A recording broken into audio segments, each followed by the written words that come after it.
The comet came at 0347 hours, and it took a piece of the Earth with it. Lieutenant Hector Vassarick was knee-deep in the survey marsh when the ground lurched. Not an earthquake. He knew earthquakes, had survived two in his posting to the North African garrison, knew the way they built and rolled like something enormous turning over in its sleep. This was different. This was sudden and total and clean, like a great hand reaching down and ripping a page from a book. The marsh water went sideways, the stars tilted. He had just enough time to grab the survey tripod before the world came apart at the seams. And then the darkness swallowed him, and the cold pressed in from all directions, and he was gone. He woke with his face in the mud and the sun at the wrong angle. That was the first thing he noticed. The sun. It sat too small in the sky, pale as old bone, diminished in a way that made his stomach clench with a fear he couldn't yet name. The second thing he noticed was that Sergeant Mira Devec was sitting 3 meters away, cleaning her sidearm with the flat, methodical calm she brought to everything, including catastrophe. "You're awake," she said without looking up. "Where are we?" She tilted her head toward the horizon. "That's the question, isn't it?" The garrison had survived. Or rather, a piece of the garrison had survived, roughly 400 meters of fortified outpost, 2 supply warehouses, the barracks, and the survey officer's tent. All of it now sitting on a chunk of rock roughly a kilometer across that was, as best Hector could determine over the next 6 hours, moving. Not drifting, moving. With purpose and velocity. The comet had passed and taken them with it. A fist of stone torn from the Earth's crust and captured in the tail of something enormous and ancient that was now carrying them, fast toward nowhere in particular. The colonel didn't believe it. This was Colonel Renaud Picard, a man whose primary relationship with reality was one of mutual non-interference. He had survived 30 years of colonial postings by refusing to acknowledge any development that required him to deviate from standing orders, and he approached the news that they had been swept into space with the same administrative inflexibility he had once applied to a missing shipment of boot wax. "The ground has shifted," he said, examining the horizon from his office window. "We'll wait for the Corps of Engineers." "Sir," Hector said carefully, "we are in space. The survey team will recalibrate. The survey instruments confirm it. The atmosphere we're breathing is being held by something, some property of the comet's mass, but the stars are. Submit a report." Picard turned back to his desk. In triplicate. Hector had been stationed at Fort Marais for 8 months. In that time he had come to understand that the garrison existed in a kind of colonial stasis. Everyone performing the rituals of empire, the inspections, the flag raisings, the dispatch of reports to headquarters that no longer existed, because the rituals were the only thing preventing them from thinking too hard about where they were and what they were doing there. He understood the appeal. He just couldn't afford it anymore. The other survivors emerged from the fog of that first impossible day in fragments. Private Balan, who had been on punishment detail in the eastern ditch and therefore missed the evacuation chaos entirely. Corporal Ismay, the cook, who had saved 2 crates of kitchen stores and 1 very confused goat doctor. Elise Renner, the garrison physician, who had dragged 3 boxes of medical supplies and her entire reference library across the crumbling ground before the world went quiet. And then, most unexpectedly, Angelica. She appeared at the garrison gate on the second morning, dirty and composed, leading a horse by its bridle. Her name, she offered it in the flat, matter-of-fact tone of someone who had run out of energy for drama, was Angelica Sabo. She was a cartographer's assistant, Hungarian by birth, last employed by the Spanish consulate, 3 kilometers east of the garrison before the Spanish consulate fell through what had apparently been a seam in the Earth's crust and ceased to exist. She had survived by being exactly where the comet claimed, at the edge. Just inside the boundary of the torn rock, she'd grabbed the horse. The horse, she said, had grabbed nothing but seemed to be managing emotionally. "Can you use a sidearm?" Mira asked her before anyone else could speak. Angelica considered this. "Adequately." "Good, we're short." It was Angelica who first noticed the things on the horizon. She came to Hector at dusk on the 3rd day, just as the sky had gone that shade of deep violet that meant they were passing the outer edge of something enormous. He thought it was Mars. The reddish smear to starboard that had been growing for 2 days, and she pointed to the eastern edge of the surface, past the last ridge of dark stone. "There are animals," she said. He looked where she pointed. "I don't. Night before last they were further out. They're closer now. Something with a neck." She paused. "A very long neck." He had a long moment of standing perfectly still while his brain processed information it was not equipped to process. Then he went and woke Dr. Renner, and they stood at the eastern parapet until midnight, watching the shapes move. They were enormous. They were slow. They appeared to be grazing on something. Some crust vegetation, mineral deposits, it was impossible to say. Their silhouettes against the stars were ancient and impossible, like being shown a proof of something you had always suspected was theoretically impossible, but had managed until now to ignore. Well, Dr. Renner said at last, pulling her coat tighter, the fossil record is clearly more incomplete than we thought. In the morning, Colonel Picard sent 3 men with rifles to investigate the eastern ridge. They came back in 4 minutes at a dead sprint. The dinosaurs, and there was really no other word that Hector's vocabulary offered him, arrived at the garrison wall an hour later. There were 6 of them, though subsequent encounters would reveal a much larger population spread across the comet's surface. Enormous, long-necked herbivores 40 meters from nose to tail, and behind them, lower to the ground, faster. Something that moved in a way Hector's nervous system recognized as predator before his conscious mind had caught up. The garrison opened fire. 18 rifles, 2 field cannons, everything they had. The sound was enormous. The dinosaurs looked up, then they kept walking. The cannons bounced off them like thrown pebbles. "Our weapons don't work," Corporal Ismay reported, having watched the entire engagement from the kitchen doorway with the goat under one arm. "They work," Picard said stiffly, watching a herbivore demolish the eastern wall with the absent-minded pressure of an elbow. "They are simply inadequate to the current tactical requirement." Hector was not listening. He was watching the kitchen yard, where Ismay's supply wagon, an old flatbed loaded with the pots and pans he'd salvaged, copper and tin stacked in haphazard towers, was sitting in the direct path of the approaching animals. 2 of the horses were still hitched to it, and the cannon fire had spooked them badly, and as Hector watched they bolted, and the wagon lurched and rattled, and the pots cascaded against each other, in a tremendous clangorous riot of sound. An avalanche of metallic shrieking that cracked across the garrison yard like something being torn apart.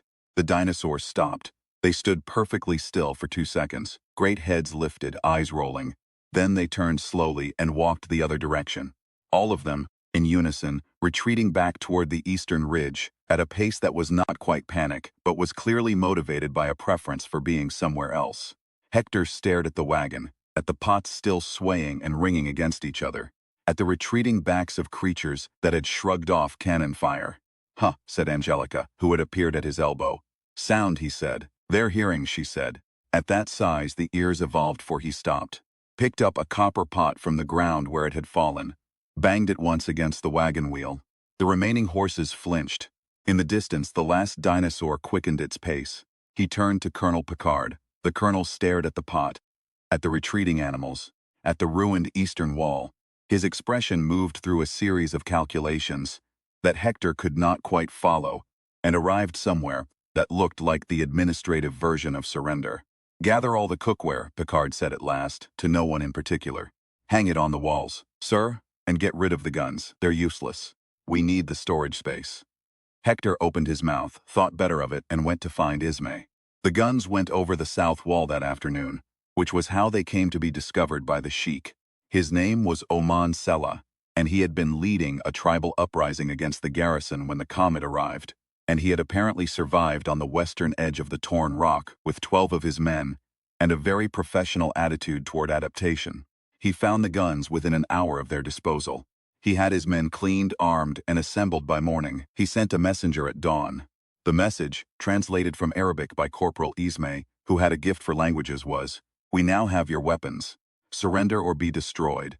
Colonel Picard, to his credit, read the message twice before replying. "Tell him," Picard said slowly, "that we are in space. He's aware of that, sir. Tell him that we are approaching Mars. He is also aware of that, sir. He considers it an administrative matter." Picard set down the message, picked it up again. "Extraordinary," he murmured. "These people." The standoff lasted 3 days. During those 3 days, Hector did something Colonel Picard would later describe as irregular, and Sergeant Mira would describe as exactly what needed doing, and Angelica would describe, with a small smile, as very you, actually. He walked out of the garrison gate, alone and unarmed, and went to find Sheik Sella's camp. He found it on the western plateau, a neat arrangement of shelters built from salvaged canvas, a fire burning in the low gravity with a slow, dreamy flame that spread wide and flat. A perimeter of sentries with French rifles who held their weapons correctly and watched him with eyes that had seen enough of the occupation to be done being surprised by anything. He stood at the edge of the camp and waited. Scylla came out after a few minutes. He was smaller than Hector had expected, broad across the shoulders, with a beard that had begun to go silver at the jaw, and he carried no weapon. He looked at Hector the way Hector's old surveying professor had looked at a landscape before beginning work, systematically, without flattery. "You're the cartographer," Scylla said. In French that was better than most of the garrison's officers. "Yes, the one who figured out the pots. My cook figured out the pots. I just noticed." Scylla looked at the horizon where the smear of Mars had grown to something the size of a coin. The sky around it was the deep, impossible black that Hector still hadn't entirely made peace with. A black that had no depth or ceiling and went on forever. "How close do you think it will come?" Scylla asked. "If the trajectory holds, within 100 kilometers, possibly less." He paused. "Which is a problem. The gravity. If we pass inside the Roche limit, if the comet's surface destabilizes from Mars's pull," he stopped himself, "we'd lose everything we've held together." Scylla was quiet for a long moment. "What do you want?" "Information. You've been exploring the western side. I've seen your fire from the wall. I want to know what you've found." "And in return?" "What do you need?" Scylla turned and looked at him with the precise attention of a man who had been negotiating from a position of disadvantage for his entire life and had become very good at reading the quality of offers. "The physician," he said. "Two of my men have wounds that need attention." "Done." They stood in the thin air of a comet's surface under a sky full of wrong stars, and made a truce that Colonel Picard would later refuse to officially acknowledge on the grounds that it had not been submitted in triplicate. Scylla's men had found a sea on the western edge, or something functionally like a sea, liquid water somehow retained under the comet's strange atmospheric shell, and a passage through the northern rock wall that connected the two halves of the fragment. They had found dinosaur tracks in the west. They had also found something else. "We don't know what it is," Scylla said, pulling a folded paper from his coat. It was a hand-drawn map, precise and careful, the work of someone who had learned to read and record terrain with the same systematic attention Hector had spent a university education acquiring. "But it's not an animal, or not only an animal." He handed Hector the map. "In the Western Sea, marked with a careful X, a notation in Arabic that Ismay would later translate as structure, or the memory of one." They took the steamship, a garrison supply boat that had been thrown into the chaos of departure, and landed, miraculously intact at the edge of the new sea, across the water 11 days later. By this point, Mars had swung past, the trajectory a near thing that had set the comet's surface vibrating like a struck bell for 3 hours, during which Colonel Picard had retreated to his office and submitted 17 reports to a headquarters that no longer existed. And Scylla's men had stood on the western ridge and watched the red planet slide past with the quiet attention of people who had survived, enough to know when something is worth witnessing. They had been for those 3 hours simply humans together on a rock, watching the solar system do what it was going to do regardless of any of them. Mars slid past, and the Sheik immediately began planning a renewed assault on the garrison. Hector said, "Let me show you what I found in the sea first." The steamship crossed the western water in 6 hours. Mira was at the helm. Angelica was in the bow with a sextant, charting as they went, because she was constitutionally incapable of passing through unknown territory without mapping it. Scylla had sent 4 of his men, partly as an escort, partly, Hector suspected, because Scylla was pragmatic enough to want witnesses for whatever they found. Dr. Renner sat in the stern with her medical bag and a notebook, because Dr. Renner went everywhere with her medical bag and a notebook. The sea was extraordinary. Under the comet's strange light, they were moving faster now, away from Mars, the sun smaller still but somehow sufficient. The water had a quality Hector had no word for, a depth and stillness that felt less like ocean and more like held breath. Things moved in it, not threatening things. Shapes deep down, that curved and rose and sank again with the slow luxury of creatures that had never needed to fear anything. And then the island. It rose out of the water on the western side of the sea, dark rock crowded with vegetation. Alien vegetation, things Hector had no classification for, broad flat leaves the color of old copper, vines with a tensile strength that turned out to be remarkable. And in the center of the island, visible from a kilometer out, something that was not rock and was not vegetation. "Structure," Angelica said quietly, not taking her eyes from the sextant. It had been built. That much was clear from 100 meters. The angles were deliberate, The verticals true, the materials. Something between stone and metal, seamless and faintly iridescent, assembled with a precision that had no analog in anything human-made Hector had ever encountered. It was also very old. How old was a question Dr. Renner immediately began formulating hypotheses about, and Mira immediately declared irrelevant. Old enough that whoever made it is gone, Mira said, stepping off the boat onto the island's shore. So the question is what it does, not how long it's been sitting here doing it. It took 3 hours to find the way in. Angelica found it. Because of course she did. She had the map reader's gift for understanding structure as a system, for seeing how the parts implied the whole. A seam in the eastern face, not a door exactly, but a suggestion of one. And, when Hector pressed his palm flat against the material beside it, the temperature difference was perceptible. Warmth from inside. The comet's surface was cold enough that his breath fogged. Inside this structure, something was generating heat. It's still running, Doctor, Renner said with the tone of someone taking a very careful note. They went inside. What they found took Hector approximately 40 minutes to begin to understand, and then another 2 hours to explain to the others. And he did not fully believe his own explanation until Angela, listening, began to fill in the parts he'd missed with the systematic precision of someone drawing a map. The gaps between what was known and what could be inferred, marked clearly, the roots between data points, traced with the kind of confidence that wasn't arrogance, but was simply the product of paying close attention. The structure was a navigation system, or it had been.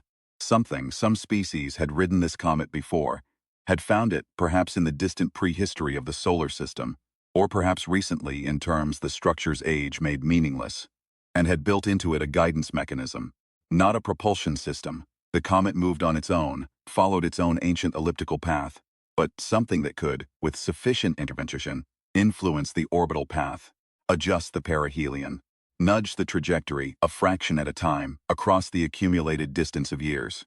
They could steer it, Mira said, roughly, approximately. Hector ran his hand along a panel of controls. The controls were the hardest part to explain, designed for something with a different number of limbs and a different relationship to physical space, but designed clearly with a logic to them. And the panel lit faintly at his touch. They were riding it somewhere specific, and then they stopped. Why, I don't know. He looked at Angelica. She was standing in front of a section of the wall that was covered in marks. Not writing, exactly, or not writing, as he understood it, but marks that repeated and varied in patterns that his brain kept trying to parse as language and kept failing. She was sketching them, methodically, into her notebook. The structure's been empty a long time, he said. Long enough that whatever steered it to wherever it was going, they're not here anymore. They might still be going, Angelica said, without looking up from her sketch. He looked at her. If the guidance system is still running, she said, pencil moving. Then maybe they set a destination and the comet's been drifting toward it since. Very slowly. On a path that takes. She paused, counting something, a long time. Hector turned back to the controls. He had a degree in cartography from the University of Lyon. He had a secondary qualification in survey mathematics. He had spent 8 months mapping North African territory for an empire that was, he had slowly been forced to admit, doing things in that territory that he could not continue to call anything other than wrong.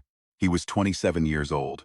He had exactly 0 qualifications for what he was about to attempt. He sat down in front of the controls. The seat was the wrong shape but serviceable, built for a body that had more joints and perhaps a different center of gravity, and he had to brace one foot against the panel to maintain his position. And he looked at Angelica's partial map of the control surface that she'd sketched in the first 20 minutes, and he looked at the faint glow that had appeared when he touched the panel, and he began to work. It took 4 days. During those 4 days, several things happened. Colonel Picard discovered the Western Sea and submitted a report on it. Sheikh Selah's ceasefire held, partly because Hector had asked him to wait, and partly because Selah was the kind of man who found questions more interesting than conquest when the questions were sufficiently large. Dr. Renner catalogued 47 specimens of alien vegetation and the behavior of 7 distinct animal species, including 3 dinosaur subtypes, and concluded that the comet was not simply a rock fragment but a functioning closed ecosystem that had been at some point deliberately seeded. Mira stood guard at the structure's entrance for 4 days, with 2 cups of coffee, and a rifle she was now fully aware wouldn't help her against anything large enough to be a problem, and maintained the opinion that this was fine. Private Belon, who no one had given anything specific to do, taught himself to milk the goat. And Angelica sat at Hector's shoulder for most of those 4 days, mapping what he learned as he learned it, building the chart of the unknown control system the way she had once built survey maps of North African coastline. Systematically without guessing, with a clear notation for what was known, and what was inferred, and what remained simply blank and marked as such. Her maps were always honest about their edges. The comet's current trajectory, as best Hector could determine from the navigation system's data, which presented in a format he had to translate through 4 layers of inference before it began to make sense, was a long, slow ellipse that would carry them out to the far edge of the solar system and back over the course of what appeared to be several centuries, a grand sweep through the dark that no one currently alive on its surface would survive to complete. He could not change that. The guidance system wasn't powerful enough to alter a trajectory so fundamental, and in any case, he lacked the understanding to use its full capability. What he could do. What he found, on the 3rd day, when Angelica pointed to a cluster of controls she'd noticed repeating in the pattern sketches, and asked what he thought they did, was something smaller. The perihelion pass, the closest approach to Earth on the next orbital circuit. It was scheduled, according to the navigation data, for approximately 8 months from now. The comet would swing past at a distance of roughly 1,200 kilometers. Close, but not close enough. Not close enough for anything. He could change that. With the tools available, with the control he'd gradually learned, over 4 days of exhausted trial and error, he thought he could reduce that distance. Not to 0. The physics wouldn't allow it. And even if they did, arriving at Earth at orbital velocity was not a rescue plan, it was an impact. But close enough for a signal. Close enough possibly for a ship. The question was whether anyone on Earth was looking. He brought it to Sela first because Sela had earned that. They met on the island shore at sunrise, or what passed for sunrise, the sun now a distant steady point of light that still somehow warmed the face, still somehow caused things to grow. And Hector laid out the map Angelica had made of the navigation system, and explained what he thought was possible, and what it required, and what the odds were, and was honest about all 3. Sela listened without interrupting, which was a quality in a commander Hector had observed was rarer than it should be. When Hector finished, Sela looked at the map for a long time. 8 months, he said. Approximately, and if no one comes, then we keep going, the comet keeps moving. We keep trying to understand what we have. Or we fight each other over it. Sela said this without bitterness, simply as an option that had to be named in order to be set aside. That's always the other option, Hector said. There's always enough to survive on. The ecosystem here supports it. We could dig in and manage and forget that there's a window, and spend the next 8 months doing what we were doing before the comet came. Sela looked at him. And what were we doing before the comet came?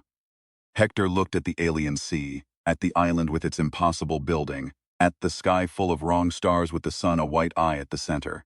He thought about the mapping work he'd been doing.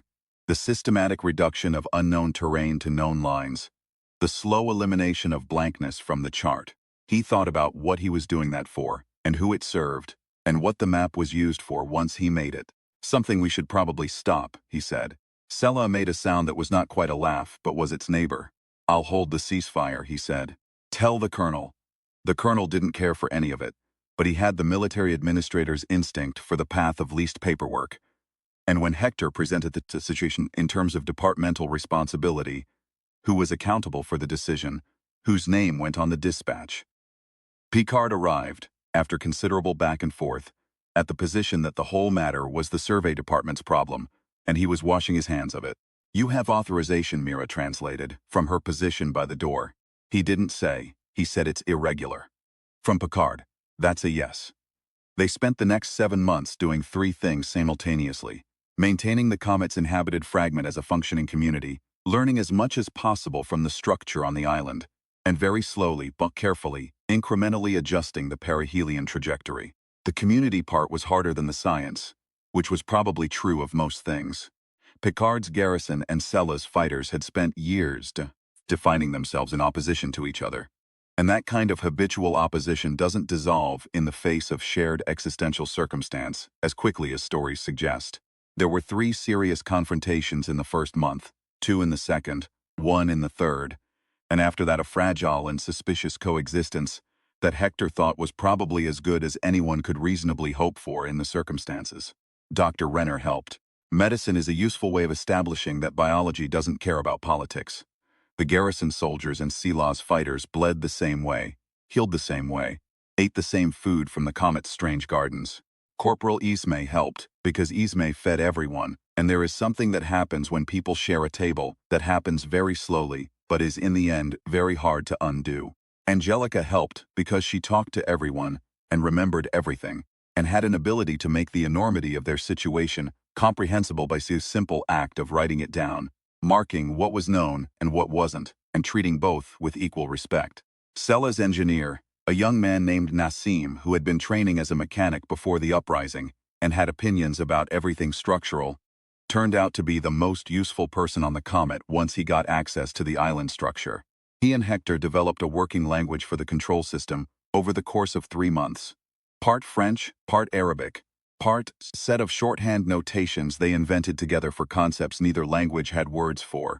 The controls responded to pressure and sequence rather than to any specific biological characteristic, which meant that human hands could operate them, if human hands learned how.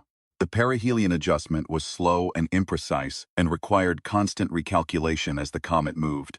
Angelica's charts grew to cover an entire wall of the structure. Nassim built a secondary observation station on the comet's surface, with salvaged garrison materials, and 3 instruments Selah's fighters had brought from a cache they hadn't mentioned until month 4. Hector worked and slept in the structure more nights than not, and dreamed of survey lines across unknown terrain, and woke to the sound of wind across alien stone and the smell of the comet's strange air, faintly metallic, faintly sweet. The dinosaurs became ordinary. This was the strangest thing. By month 3, the garrison soldiers had named 3 of the large herbivores and developed a habit of feeding them salvaged vegetable matter over the eastern wall. The predators, smaller than the herbivores, faster, still capable of being driven off by the pot rack noise, stayed mostly to the northern edges.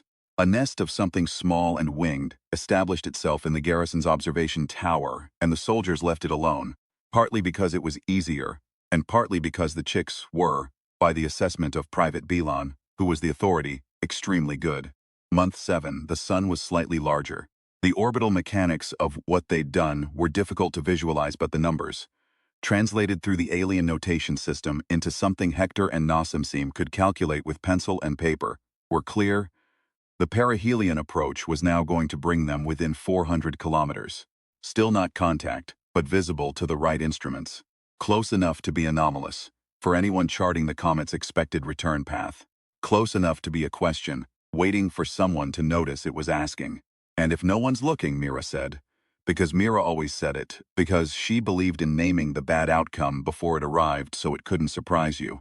Then we come back around in 300 years, Hector said. And there's a generation here that's born on a comet. There's a generation that's born knowing how to steer a comet. He looked at the wall of charts, the alien notation that they'd slowly built a translation layer over, the accumulation of 7 months of careful attention. That's not nothing, it's not a plan, it's a foundation. He paused.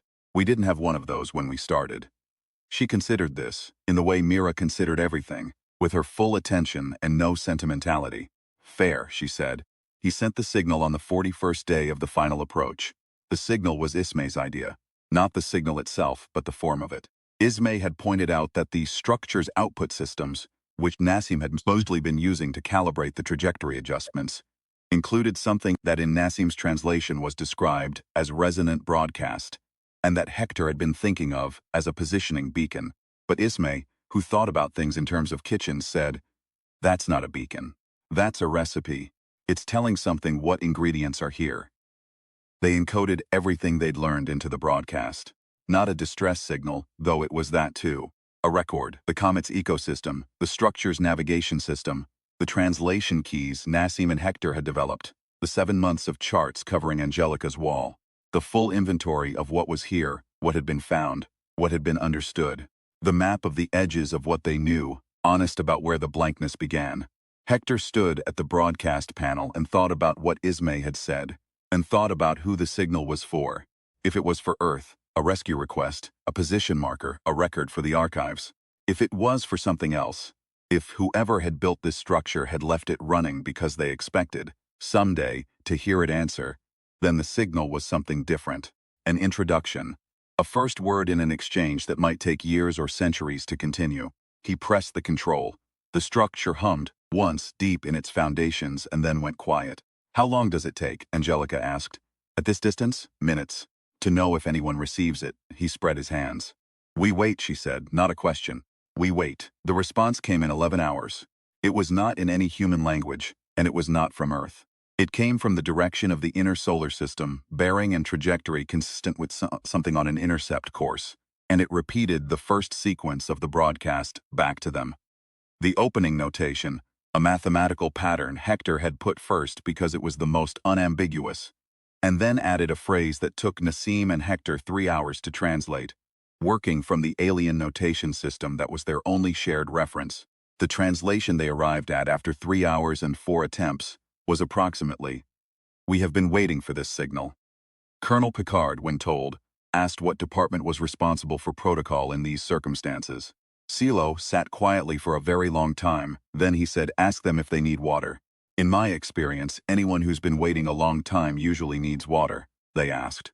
The response took 4 hours, crossing the shrinking distance. When it came, Nassim sat back in his chair and looked at Hector with an expression that was not fear, and was not triumph, but was something in between. Something that had no name yet, because it had never needed one. "What does it say?" Angelica asked. Nassim read it twice, looked up. "It says, yes, thank you. We also need directions. The comet has not followed its original course for a very long time, and we have been recalculating." A long silence. Private Belon, who had followed everyone into the structure because someone had to look after the goat, and the goat would not stop following people, said, "Well, good thing we have a cartographer." It took Hector a moment. Then he started to laugh. The kind of laugh that starts in the chest and moves outward, that is partly exhaustion and partly disbelief and partly something that is specifically human in the way that it contains all of those things simultaneously. Fear and relief and absurdity all at once. The capacity to find the current situation genuinely funny, even while your hands are still shaking. Angelica was smiling. Mira was not smiling, but she had an expression that on a different face would have been a smile. Nassim was already pulling out a fresh sheet of paper. "Right," Hector said when he could speak. "Someone get me the charts." Angelica had them. Of course she had them. She'd been holding them. The complete set, the full record of 7 months of careful attention to unknown terrain. The map of a journey that no one had planned and everyone had survived, and which had ended, as all good surveys ended. Not with a definitive answer, but with a better set of questions, and a clearer sense of where the blank spaces were. He sat down at the alien console, with the human charts spread on one knee and Nassim at his shoulder, and the whole strange enterprise of where they'd ended up arranged around him in the structure that something had built and abandoned, and which had been running, quiet and patient, for longer than anyone could calculate. He began to translate human notation into alien notation, the geography of human understanding rendered in a language that was almost familiar now, like a dialect he'd been learning for 7 months and could finally hear the music in. Outside in the thin, sweet air of the comet's surface, the sun was still small and white and insufficient. But it was there. The right one. At the right distance for the moment.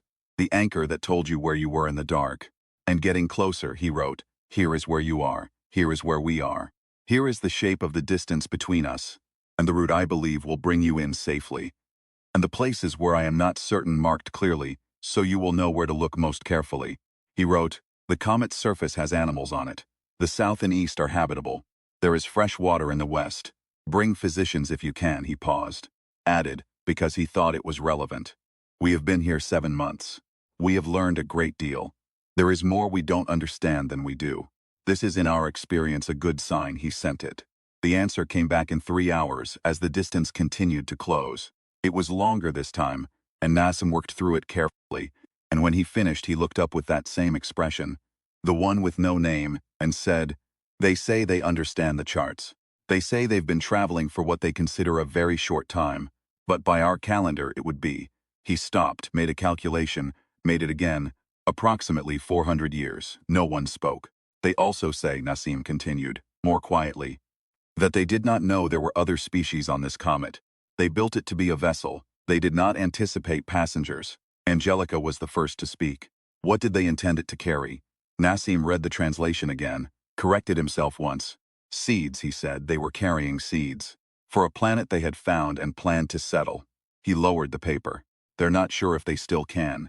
Their numbers are, he hesitated, much reduced. From the journey. Hector looked at the alien structure around him. At the walls of human charts covering the alien notation.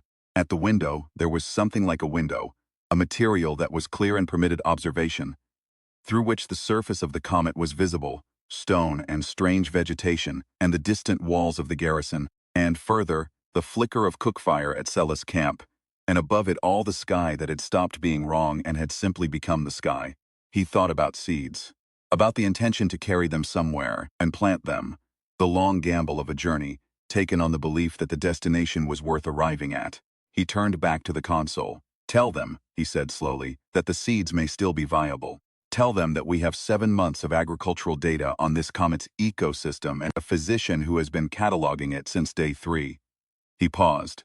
Tell them that we are also, in a way, seeds, and that if they are willing, we would like to discuss the planet they found. Nassim looked at him. You want to offer to go with them. I want to tell them we exist, and we're here, and we're interested. He spread his hands. What they do with that is their decision. We can only introduce ourselves. Nassim translated. Sent.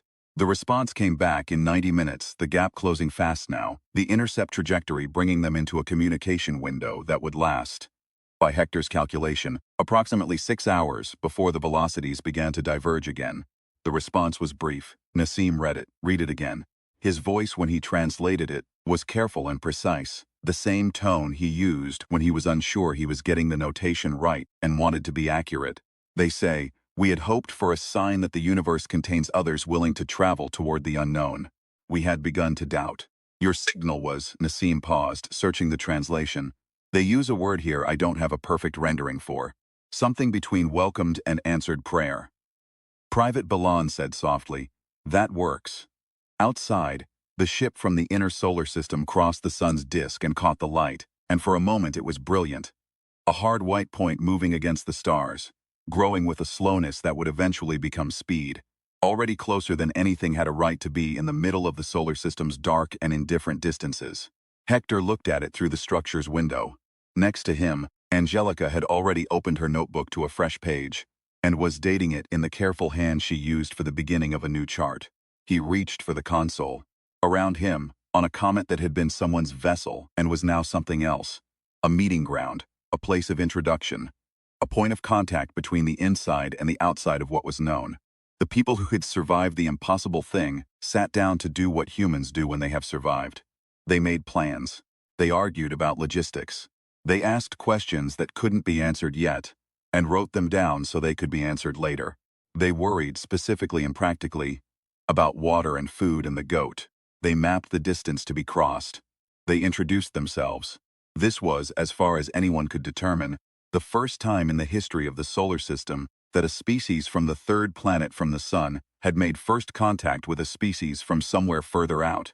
It happened on a comet, in a structure built for a purpose no one had fully understood, operated by a cartographer who had learned the controls, by trial and error over 4 days without sleep, assisted by a cartographer's assistant who had grabbed a horse and a notebook in the chaos of the impossible and not let go of either.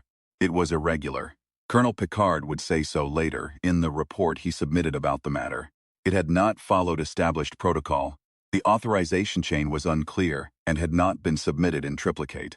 But the chart on the wall, the full 7 months of it, human notation layered over alien, the record of what had been learned and understood and mapped and left honestly blank where the understanding ran out. That was real. That was permanent. Whatever happened next, wherever the comet carried them or wherever they chose to go, that chart existed. The evidence that when something impossible happened and the ground disappeared and you were thrown into the dark with the wrong stars overhead and creatures from deep time walking your walls and weapons that didn't work and enemies who had better weapons and a planet getting smaller behind you and a future that had no shape yet. When all of that was the situation, humans had looked at it and reached for pencil and paper, had started to map it, had looked at the blankness and begun, with care and without illusion, to fill it in.